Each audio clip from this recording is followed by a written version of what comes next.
I always say that, there's, if you hire people just because they can do a job, they'll work for your money. But if you hire people who believe what you believe, they work for you with blood and sweat and tears. And nowhere else is there a better example of this than with the Wright brothers. Most people don't know about Samuel Pierpont Langley. And back in the early 20th century, the pursuit of powered man flight was like the .com of the day. Everybody was trying it. And Samuel Pierpont Langley had what we assume to be the recipe for success. I mean, even now, you ask people, why did your product or why did your company fail? And people always give you the same permutation of the same three things. Undercapitalized, the wrong people, bad market conditions. It's always the same three things. So let's explore that. Samuel Pierpont Langley was given $50,000 by the War Department to figure out this flying machine. Money was no problem.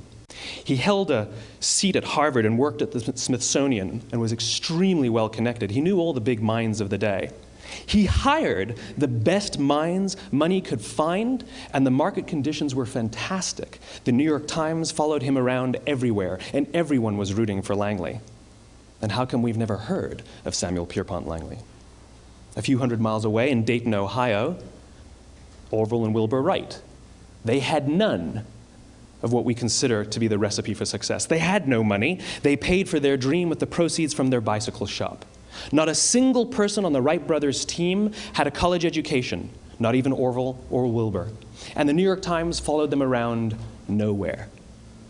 The difference was Orville and Wilbur were driven by a cause, by a purpose, by a belief. They believed that if they could figure out this flying machine, it'll change the course of the world. Samuel Pierpont Langley was different. He wanted to be rich, and he wanted to be famous. He was in pursuit of the result. He was in pursuit of the riches. And lo and behold, look what happened.